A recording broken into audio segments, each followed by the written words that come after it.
Crosstalk, episode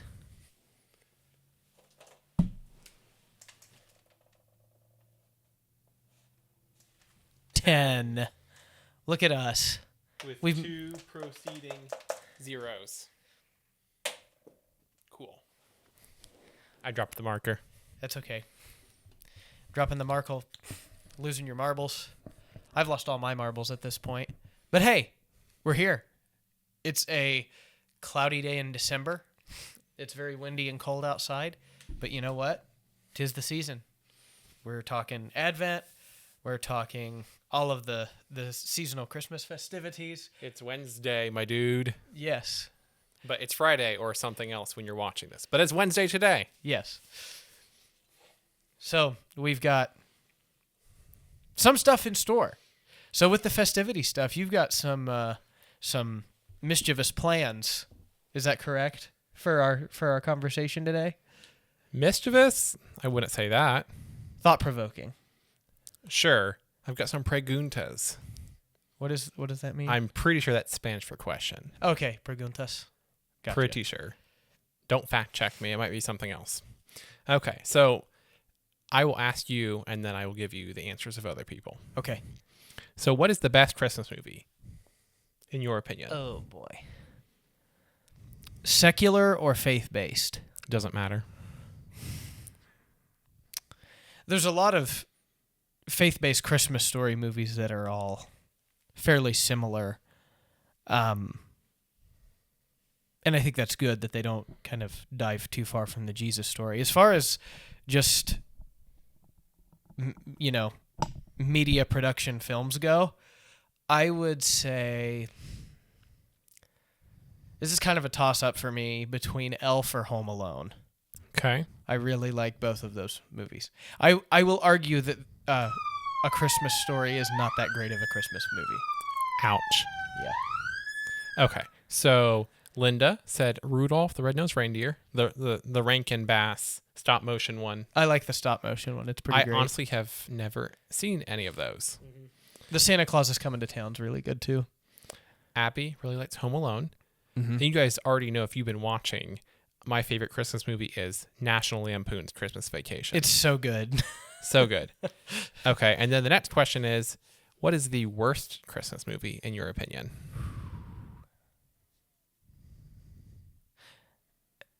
I'm going to say, not because I think it's a Christmas movie, but because people think it's a Christmas movie, it's Die Hard. Ooh, ouch. That is a Christmas movie. No, it's not. It's an action movie. Hot take set alert. Around Christmas time. Hot take alert. Die Hard is a Christmas movie. I'm not gonna endorse that. I'm sure there are worse ones that just haven't done well, and that's okay. Well, good news for you. Linda does not know. Abby said Christmas Vacation. Oh, that one. Oh, ouch. Yeah, ouch. It's so good. I saw somebody say on one of the nostalgia pages on Facebook, they said, I used to laugh at Clark Griswold in Christmas Vacation for having his meltdown, but now as an adult, I understand him. I'm starting to understand Clark Yeah. more and more every year. And then the worst Christmas movie, in my opinion, is a group of movies. Anything that Hallmark puts out for Christmas is the worst Christmas movie ever. It's kind of like its own almost independent film, B-list, C-list tiers type of stuff, though. There was one that had Ed Asner in it, and same storyline, different day, right, from like 2006. But anytime Ed Asner's in a film, I'm usually okay with it. But outside of it, whatever that one was, and it tells you how memorable it was. I can't even remember the title of it. But if you want a better answer for a worst Christmas movie that I've actually seen, because I begrudgingly halfway pay attention to Hallmark movies every once in a while. Something that I've actually seen that was just the worst movie ever, Christmas-wise, was The Christmas Shoes. Yeah. And it's a tearjerker, and it's just like, to answer the worst Christmas song, Greg told me Christmas Shoes was the worst Christmas song, and I think he's right. I think it's worse than that one that you were sharing even. So, funny story about that before we go on to the last question. Some of you might have seen that I put together a short playlist of some of the worst songs ever. Well, I only knew about 3 or 4 bad songs. So I looked up a list and, threw some others that other people suggested just on the internet. Well, people said Dominic the Donkey was the worst. Oh, that one's amazing. I love that one. And I listened to it one time. I was just curious. I'd never heard it before. I'm like, it's good. It's really okay, good. that's not so bad. And then I've listened to it 6 or 7 times in the car with Abby, just the 2 of us this weekend alone. And I'm just walking around the house going, ching-a-ding, hee-haw, hee-haw. It's Dominic the Donkey. Ching-a-ding, hee-haw, hee-haw. It's Dominic the Donkey. Jing-a-ding, hee-haw, hee-haw. The Italian Christmas donkey. La la la la la la la la la la la la la la la. Anyway, so that's really good. I need to go back to that playlist and remove Dominic the Donkey because it's a good song. It's a good fun song. It's so great. Yes. It is not as good as You're a Mean One, Mr. Grinch, but it's up there in silly, funny it's in the same category. Grinch takes it because of its prestige, but Dominic's fantastic. Yeah. It's kind of like Cows with Guns of Christmas songs. Yeah. And you can't measure up to Thurl Ravenscroft. Like, no one can touch him in terms of just the bravado and all the things he brings to that song. For sure. Yes. Like, he's untouchable. Yeah, as an artist, you can't get close. Did you know that he also did some of the singing in Yo Ho Ho, A Pirate's Life for Me for Pirates of the Caribbean on the ride? I'm not surprised by that. But I didn't know that, no. Yep. He also sings part of that song, too. I also want to give justice to another one of our listeners who chimed in on the bad songs list here.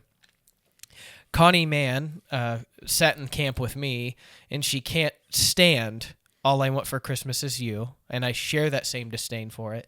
And she also said Santa Baby was the one that she couldn't stand. And her favorite for words and music would be Oh Holy Night, and I would probably attest to that as well. Yep. Thank you, Connie.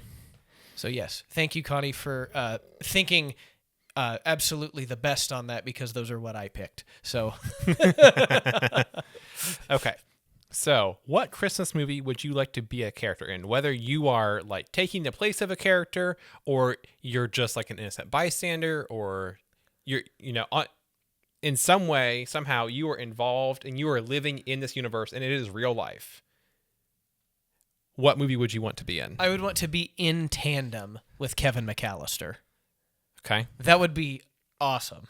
Okay. So Linda said she didn't know. Abby said Elf or Home Alone. I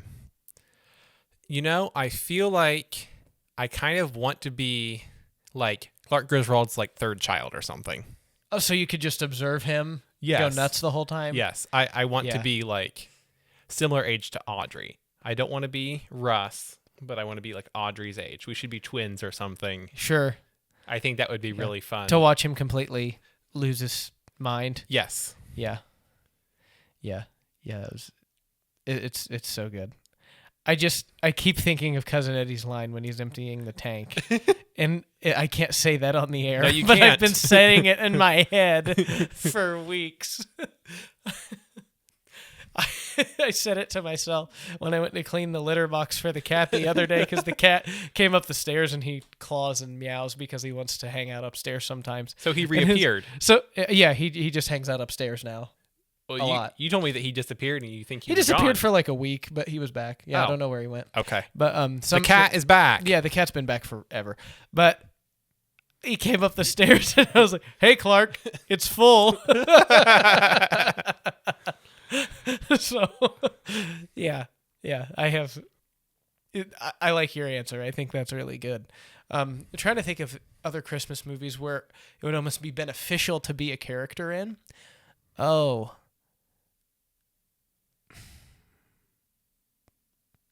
It would kind of be fun to be a standby employee at Gimbel's when Buddy is going nuts on the Santa Claus guy. That would have been interesting too. But I might have more answers. 1 second. oh, okay. We're going to check. I don't get notifications when people comment, but we have one person that likes to comment every once in a while. Okay. Oh, look. You there. Ah, there she is. Okay. I will not name this person. This person said Mariah Carey Christmas songs are a thumbs down. My cousin and I worked at a bank together, and our coworkers would torture us with her songs because they knew we couldn't stand her extraness. Ha ha ha. Thank you. You know who you are. You'd be very embarrassed if I said your name on the air. Fair enough. Yeah, it's I'll also say I am a grumpy churchman when it comes to Christmas music. There's some of the festive Christmas song stuff that I like, but honestly, give me the hymns and I'm a pretty happy camper. That's kind of how I tend to float. How do you feel around about this time of Mary? year. Mary, Did You Know? Do you have a gripe with that? It's a pretty song. Some people have a gripe with it. Like, well, yeah, she knew. In part, at least. Mm-hmm. Yeah. Yeah, to the best of her knowledge. I mean, I think she understood historically who Messiah was going to be and who he would become in some sense, but I don't think she had any idea that Jesus would be what he was exactly in her lifetime because his own followers misunderstood that, right? And yeah, that's it's a pretty song. I don't think it's a worship song by any sense of the imagination. Fair. But it's usually done as a special singing if it's ever sung in churches, and that's fine. Yeah. It was the same as like We Three Kings. They weren't kings, they were magi, but everything else in that song is like doctrinally amazing. Sure. You know? Right.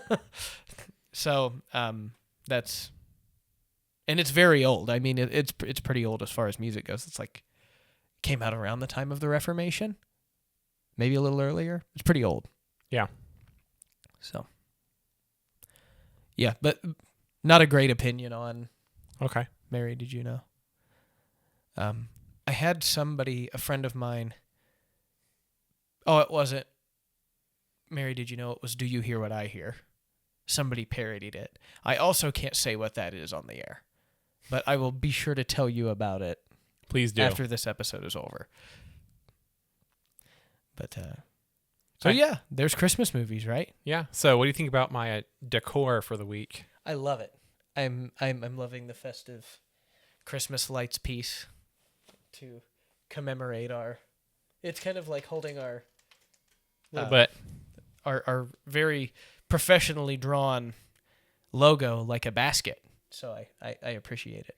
well, it took me about 3 tries to balance out the lights and make sure that it actually was actually in frame. Because this whiteboard is like, we're sitting down. The whiteboard is still like really big.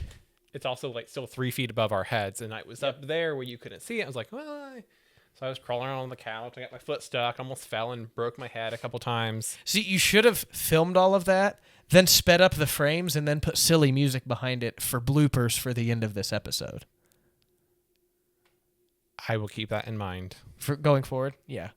I think you guys, let us know in the comments or in person if you would like bloopers to this podcast. But you'd also just be like staring at my butt, and only my wife can do that.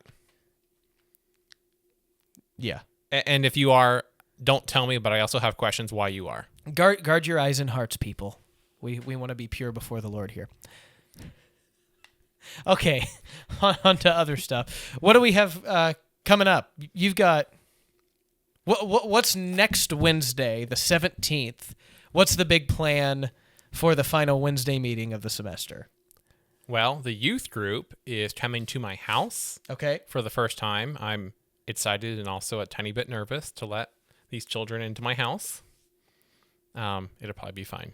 You'll have a great time. And we're going to eat Chipotle. It's going to be good, and I don't have to cook it. Yes. And we're going to play Yankee Swap. Apparently, Jesse doesn't know what Yankee Swap is. I don't know what it is. Everyone has played Yankee Swap. It's like, does it have another name? Dirty Santa, Naughty Santa. It's when you. Oh, it's like a gift exchange thing. It's gift exchange with stealing. Oh yeah, yeah. What do other people call it? Bad Santa, I've heard. Bad Santa. Okay. Yeah. It's all the same. Because there's thieving going on. Yes. Yeah. Some Yeah. people call it Yankee Swap. I don't know why. Okay. I had somebody from like Georgia with a really big southern draw tell me one time that I had a Yankee accent, and that was really interesting to hear from somebody whose draw was about a yardstick long. But yeah, that's really all I got on Yankee side of things. I am a Yankee, so I guess based on where I come from in Appalachia, that's what people told me anyway. You're nearly a West Virginian, though. I'm not a hillbilly. I'm a Hill Williams. What's the difference? It just sounds more professional. You're slightly more refined. Yeah, I guess. And my grandmother always said that we were Hill Williamses. So, yeah. Well, I can remember in high school, I tweeted out one time, like, hey, like, what do other schools in our, like, conference think about our high school? Like, and no one responded, but someone from my own high school who was on again, off again, my friend, said, hicks with sticks. So I like to call myself a hick with a stick. Nice. Yeah, that's good. So what are what's a children's ministry doing on the 17th? I don't know if I know. I don't fully know because I was told one thing and then it seems like they reversed course and now I don't know what's going on. Okay. All right. Yeah, I'm sure that they'll have their things sorted out. I'm sure it's all sorted. Yeah. Yeah. I think I'm going to have some discussion tonight on what we want to do with our adult Bible study. Might just do, instead of a traditional Bible study, maybe something different kind of gathering. I have a couple ideas in my head, but I don't want to spoil those before I talk with the crew tonight. Well, you can talk about them here because they won't know till That's Friday. True, I don't know. I'm thinking maybe just make some cookies, talk and hang out, maybe sing a hymn or two, just to make it different than the typical thing that we usually do. That would be pretty well it. Just to change up the flavor, I like to change up the flavor every once in a while. Helps. Will it have raisins in it? I don't know. Okay. But yeah. And then we've got Christmas Eve service on the 24th. We just finished putting together all of the service plans and everything for that yesterday. We actually have all the services planned through the end of the year, so we're, majorly ahead on stuff right now. I heard that Jesse's group will be singing a medley. They will be singing a medley on Christmas Eve. I can't remember exactly. It's Away in a Manger. It's Away in a Manger medley. Yeah, it's a medley to it. So I'm really excited to hear that. Handbell choir, we're doing 3 songs, and then several congregational singings of some treasured hymns, and I'm excited for all of those. And so when is my cajon solo? As people are leaving. Okay. Yeah, you can have the postlude. Sweet. I might be half asleep. We'll see.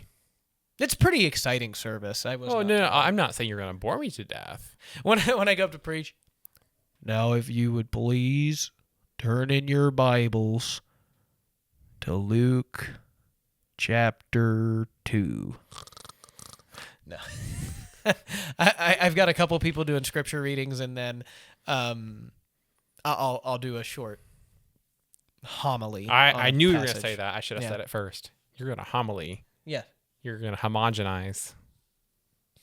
Pasteurize. Cage-free sermon. Cage-free? Cage-free, organic, I didn't know locally grown sermon. Can you imagine if we had a cage on the stage to put you in when you preach so you don't? Well, if you get an acoustic drum set, you could do that. Oh, so I don't echo? If you did that, I wouldn't echo. It would just come through the... Oh, no, I meant like, like in wrestling, they have like the steel cage matches. They like lower down so that you can't escape. We need to put you in a cage in case you start going. I feel like God would send a thunderbolt from the sky and smite me, and I would deserve it. But it would insulate you. It would absorb everything, and you just be in there. As long as your feet are on the ground, you'd be okay. No, let's not. Let's not. Well, we don't want you going Pentecostal. And I don't want to be a distraction. Tossing snakes at people. Yeah. No, that's I try not to be a distraction. when I preach. I want people to be able to focus on the word of the Lord. So If you'd like to donate to the Steel Cage, let me know. please don't let him. Please don't. Yeah. So last week, we went through our second week of Advent on the idea of peace.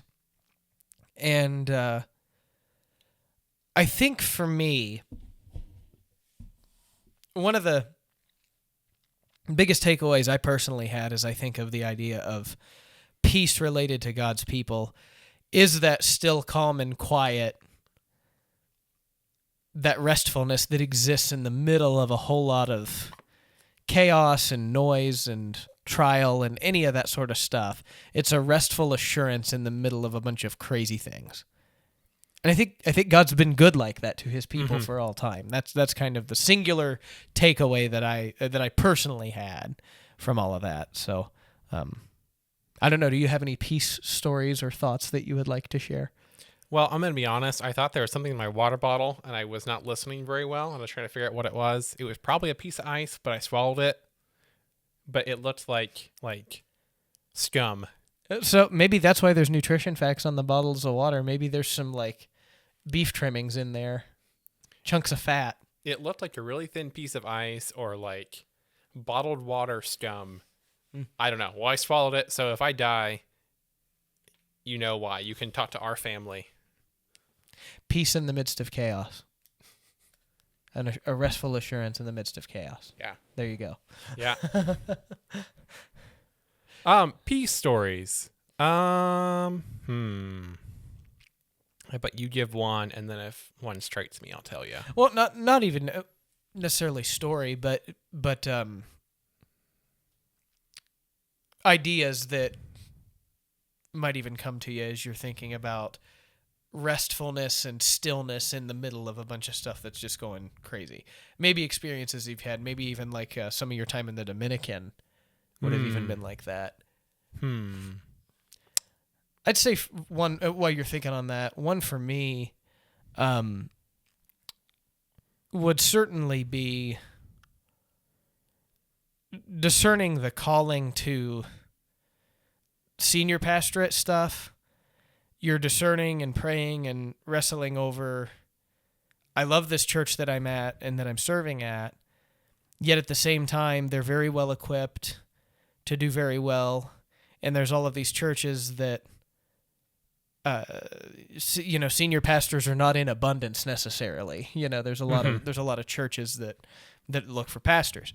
And I'm talking to several of them and having enjoyable interactions with all of them, and then that's a lot of movement and a lot of noise that's going on, and I'm trying to quiet myself with all of the things that I think about it, and I'm having to discern and find that restful, still assurance that's pointed in a direction of one of these places, and it ended up being here. So that took a long time. I mean, it took months, probably like 6 or 7 months of that trajectory in my life. And sometimes it felt way longer. There were days where I was like, do I even need to be in ministry right now? Do I need to take a step back?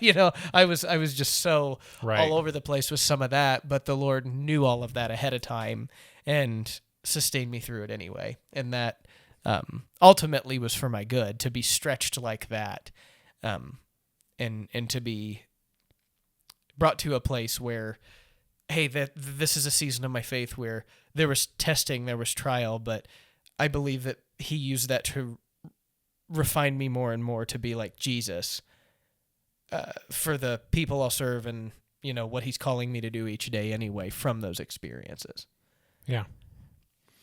Yeah, so in general, if you guys didn't know this, I spent a whole summer in the Dominican Republic. The end of the last couple days of May 2018 through the first 10 days or so of August of that year, I spent time down there at a therapeutic boarding school doing some video work and communications work, and then also unofficially assisting and doing some house parenting of those students with people that were actually there to be house parents with these students.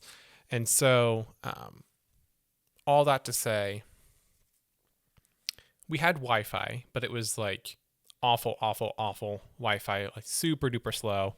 And I had looked into getting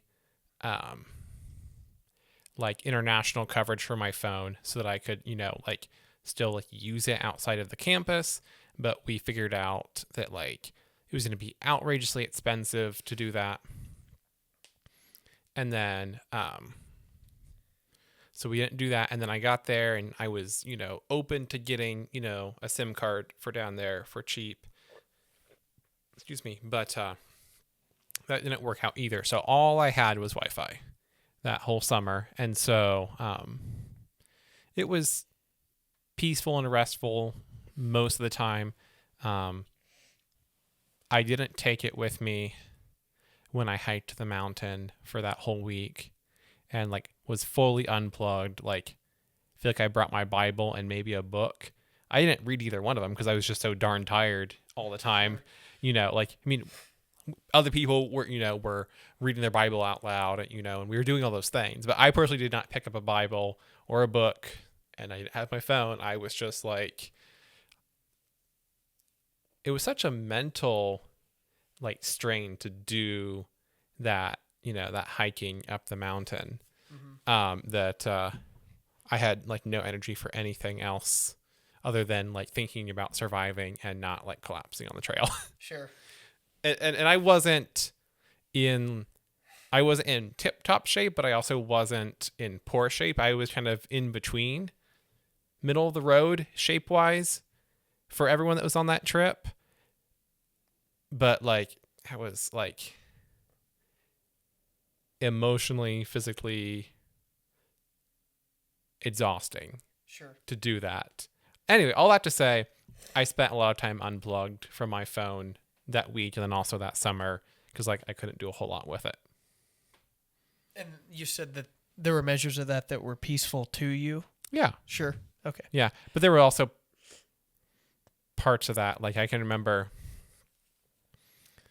one time towards the end of the summer, it was someone's birthday. And so we decided that a bunch of us were going to go hike up the mountain that we lived on, which is much smaller than the one that I hiked over the span of a week. Much, much smaller. We're going to go hike up there and go like either camp in tents or just camp in our sleeping bags, or some of us brought hammocks and we like put our hammocks like 10 feet in the air and just slept up in trees and stuff. And that was fun and all.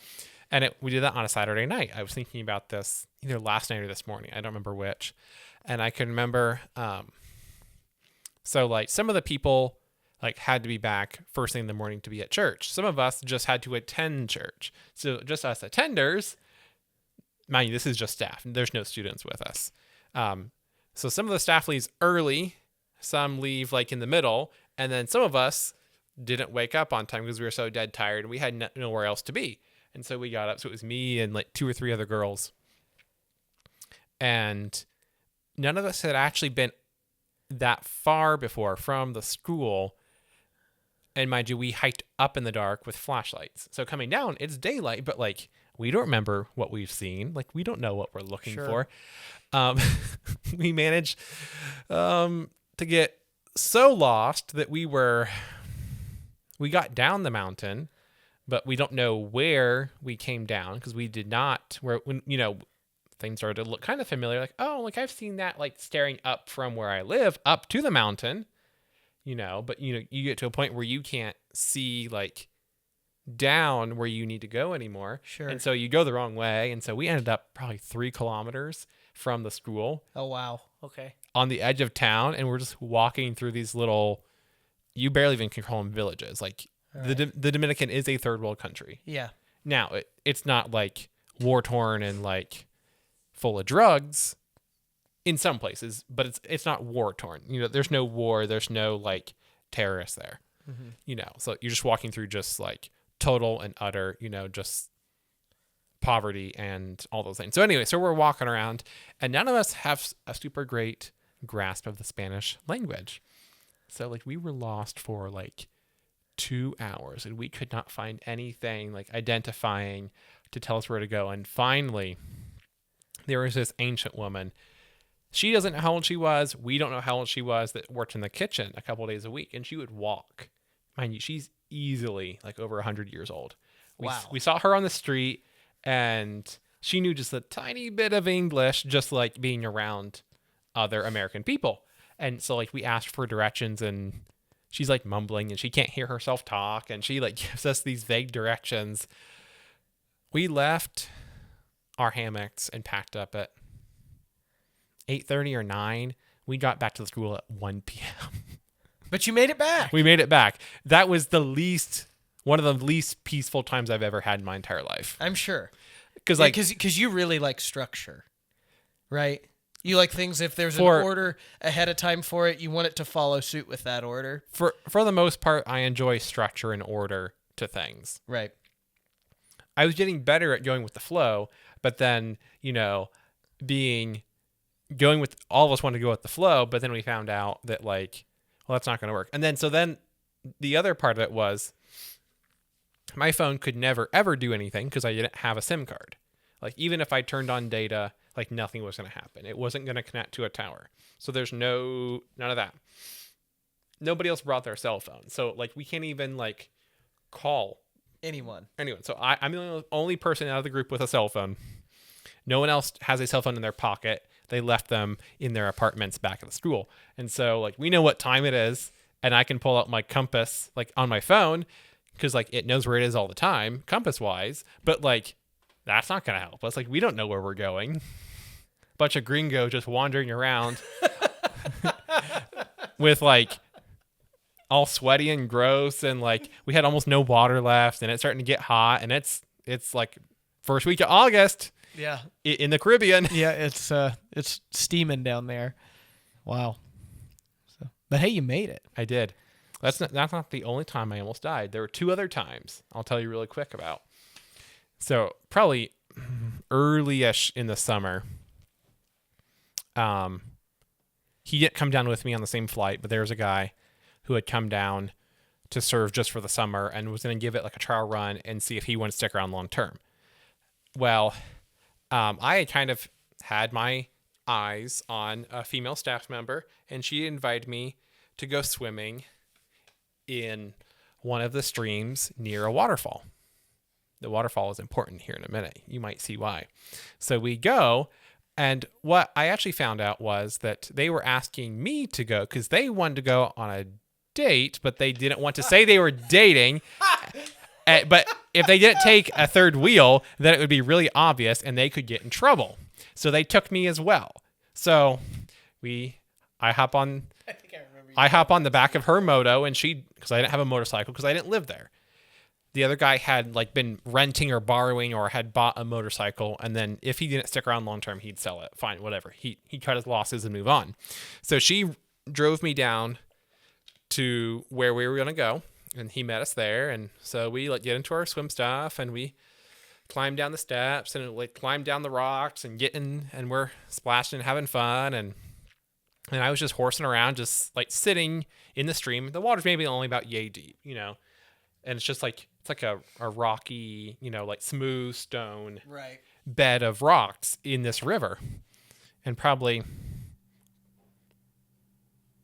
500 meters downstream is a waterfall. That's like a 15, 20 foot drop. And then like when you start to get closer to the waterfall, there's like big, huge boulders that you can climb on. So like we're climbing on the boulders, and then it starts to get deeper once you're past that first like line of boulders. And so I'd gotten past the first line of boulders and I had my chacos on because I was climbing on the rocks. Right. And I slipped and fell. I didn't hurt myself slipping and falling, but I slipped off the rock and I fell. Like, oh, haha, that's funny. I'm kind of like drifting downstream. Like, oh, that's funny. Ha ha ha. Right. Well, and then I'm like, okay, I'm done now. And I'm like trying to grab onto things, and it starts to pick up speed. I'm picking up speed closer and closer and closer. At this point, I'm like, well, like, I really don't want to like break my fingernails, but like, I'm like clawing at like pebbles and stones and stuff, trying to like stop myself. And I'm yelling, help, help, help. And there they are, 50 meters upstream, sitting on a rock, giving each other goo eyes, not paying attention. I'm like yelling their names, like, help.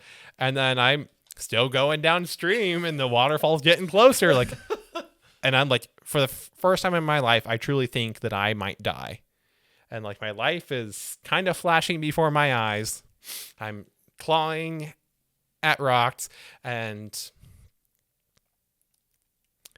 there's a group of young Dominican boys sitting on these boulders a bit further downstream.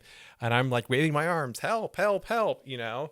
And they're kind of just like, hi, hello, like trying to practice their English on me as I go on by. Like they're not helping. And finally, I ran into a rock. I was able to hold on and like holding on for dear life. And then slowly but surely, the two that had brought me, like, are you okay? I'm like, does it look like I'm okay? I've been yelling your names for like 3 minutes. Like, I thought I was going to die. Like, you weren't going to die. I'm like, it sure felt like it.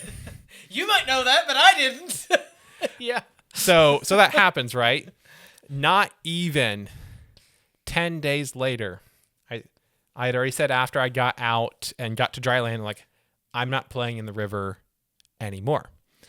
10 days later, we're on a different section of the river in a even more remote area. And I start walking on the boulders and I'm like, I shouldn't do this. I shouldn't do this. I shouldn't do this. And sure enough, I got swept away again. Did you have help sooner that time? I don't remember. All that to say, I don't play in rivers anymore. Yep. Living water. It can be fierce. So cool. And there was no swimming. That's the thing. Like the water was like, it was never super duper deep. It was just rushing so fast that I couldn't like get a grip to stand up. Sure. So I was on my stomach. So that's the thing, right? So like it was maybe only a foot to foot and a half deep water. Mm-hmm. But like it was rushing. The current was moving. It was fast. moving so much that I couldn't, like stop, and like let it kind of like push me up to like walk back. I could not get myself up. I could not get the leverage to get out of the water because it was pulling me back so fast. Oh. And there's like undertow under there too. You're in the ocean. You stand there. The waves come up. And they crash, and then you feel the water pull you back. That's the undertow. There was undertow in that river. I'm sure there was. That was like pulling me down and like under the surface. Because I was also like, my head wasn't fully above water the whole time. I'm also kind of like choking and sputtering. As you're getting through it. As I'm getting through it. Yeah. That's an absence of peace, for sure. Yeah. Wow. Yes. So from that, we're going to be on the topic of joy this week. And I have joy that I'm here. Yes, I have joy that you're here too. And we're going to be paying attention to one of the statements from the angel to the shepherds, bringing you good news of great joy. And we'll be talking about this great joy this coming Sunday. Thank you all for listening this week. May the Lord bless and keep you and make his face shine upon you and give you peace. And joy. And joy. All right. Thank you, dear friends. Be sure to drink Shrek juice. That's what I was going to say last week. Okay. Probably has onions in it. In layers. Layers. All right. Blessings, everyone.